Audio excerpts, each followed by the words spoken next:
Chet ellarda yaşayotgan her bir Sharqiy Turkistonlik ayol va qariyash har qanday bir Sharqiy Turkistonlik o'zini Sharqiy Turkistonning bir mustaqillik jangchisi deb tonishi kerak va bu ko'z qarashga asosan harakat qilish kerak. O'zining hayot mezonini shunga qarata tuzib chiqish kerak. Hech qanday bir Sharqiy Turkistonlik men faqat oddiy bir musulmon, oddiy bir Sharqiy Turkiston xalqi deb o'ylamasligi kerak. Biz Sharqiy Turkistonning mustaqilligi uchun necha yuzgan jafo mushaqqatlik yo'llarni besib o'tishimizga to'g'ri keladi va nurg'unlagan fidokorliklarni ko'rsatishimiz kerak. Sharqiy Turkistonning mustaqillik kurashi uchun Sharqiy Turkistonning mustaqillik yo'lida bu kurash maydonida necha degan fidokorliklarni ko'rsatishimiz kerak, necha degan xizmatlarni qilishimiz kerak. Biz Sharqiy Turkistonliklar qilishga tegishlik necha yuzlagan xizmatlar bizni kutib turmoqda. Sharqiy Turkiston mustaqillik kurashini xuddi bir chinor daraxiga o'xshatsak, biz qilayotgan tashviqot va namoyish faoliyati faqat bu chinor daraxining bir yaproqi xolos. Biz Sharqiy Turkistonliklar, ya'ni butun Sharqiy Turkistonlik ayol, yoshlar, barliq qarindoshlarimiz Sharqiy Turkistonning mustaqilligi uchun qo'limizdan keladigan, toqatimiz yetadigan har qanday yumshoq va qattiq vositalar orqali Xitoyga qattiq zarb berishimiz kerak. O'zimizning g'azab nafratini aydin qilishimiz kerak. Bugun Xitoy tajovuzchilari qo'lidan kelgan hamma zulmni qilmoqda. Haddidan oshib ketmoqda. Vatanimiz Sharqiy Turkistonda 35 milliondan ortiq Sharqiy Turkistonlik erkin ve hür halda söz qilish, farzandlik bo'lish, xohlagancha halol va harom deb ayirib turib, ozuqlanish, xohlagancha islomiy holatda ism qo'yish ve şunun o'xshagan bir insonda bo'lishga tegishlik barliq haq-huquqlardan ve erkinlikdan mahrum qolmoqda. Uningdan sirt Xitoy tajovuzchilari nurg'unlagan qarindoshlarimizni qiyin qistoqqa tutib, xohlagancha o'ldirib shahid qilmoqda. Bu masalalarni biz butun dunyoga va xalqaroga qo'limizdan kelishicha, toqatimizdan yetishicha axborot va tashviqot xizmatlari orqali qo'limizdan kelgan Xitoy tajovuzchilarining tajovuzchilik ishg'oliyatiga qarshi ilib borgan namoyishlar orqali bütün dunyoga tunutdik ve anlattık. Bizning buningdan keyingi qiladigan xizmatlarimiz faqat tashviqot, axborot va namoyish bo'lib qolmasligi kerak. Biz chet elda kuchli bir Sharqiy Turkiston diasporasi, ya'ni to'plum hosil qilishimiz kerak. Davlatchilik ideyasi va sistema orqali har tarafdan kuchlanishimiz kerak. Chet eldagi har bir Sharqiy Turkistonlik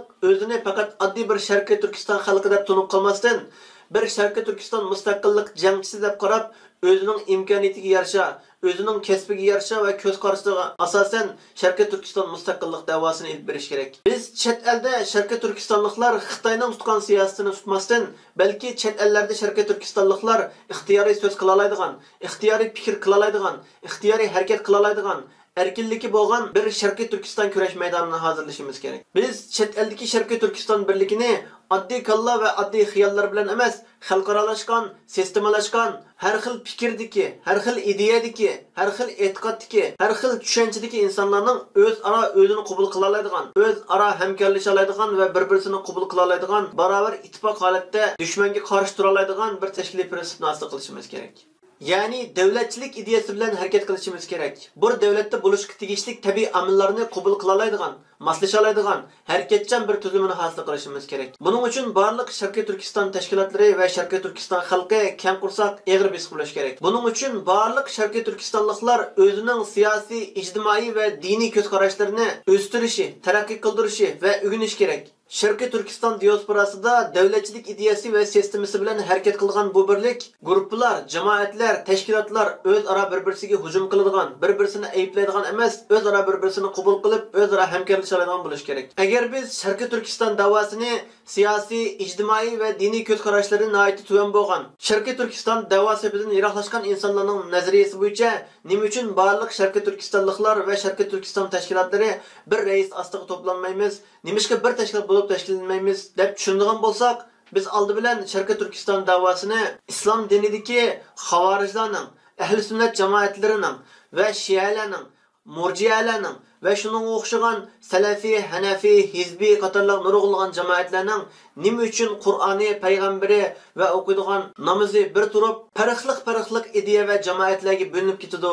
Nima uchun birlashib, o'xshash bir ism bilan, o'xshash bir diniy tushuncha bilan harakat qilmaydi deganga o'xshatsak bo'ladi. Agar biz Sharqiy Turkistonliklar shialarning, sun'iylarning va shunga o'xshagan nurg'unlagan firqalarga bo'linib ketganligini to'g'ri tushunadigan bo'lsak, Sharqiy Turkiston davosini shunga o'xshashlik bo'ladi. Sharqiy Turkiston davosidimi ashqun milliy milliyetçi bo'lgan, o'ziga o'xshash Uyg'uriston va Uyg'ur degandan boshqa narsani e'tirof qilmaydigan va shuningga o'xshagan faqat Amerikadan va Yevropadan umid kutib harakat qiladigan va Sharqiy Turkiston davosini olib boradigan va shuningga o'xshagan atizmchi, xristian, salafiy, hizbiy va shuningga o'xshagan nurg'unlagan kishilarning firqa jamoatlarning o'xshash bir odamni qabul qilishi, uningga agishishi mumkin emas. Ba'zi insonlar qabul qilgan odamlarni, raislarni ba'zi odamlar qabul qilmasligi mumkin. Shuning uchun biz davlatchilik sistemasidagi, davlatchilik ideyasidagi Sharqiy Turkiston birligini farqli ideyalardagi, farqli tushunchadagi insonlarni yetaklab mangadigan raislarning, yetakchilarning, yo'lboshchilarning o'zaro bir-birisiga hujum qilishini, boshqalarga hurmatsizlik qilishini, qattiq to'sab, yomon niyatlik, o'zidan boshqa hech kimni o'ylamaydigan, qabul qilmaydigan, nafsoniyatchi insonlarning ishlatadigan 3 turlik siyosiy taktikasidan yiroq tutishimiz kerak. Bu 3 siyosiy taktikaning birinchi siyosati o'zi qilolmaydigan, taqati yetmaydigan, qilishi mumkin bo'lmaydigan yolg'on ishlarga va'da qasamlarni berib, boshqalarni o'ziga qiziqtirish, o'ziga ergashtirish. Bu xil siyosiy taktika orqali o'zining atrofiga bir qism kishilarni to'plab, shu bo'yicha yolg'on va'dalar bilan ma'lum bir iqtisodlarni to'plash, huquq mansabga erishish, yuz obro'ga erishish, xalqaro ta'siri doirasida bo'lgan bir odamga aylanish uchun harakat qilish.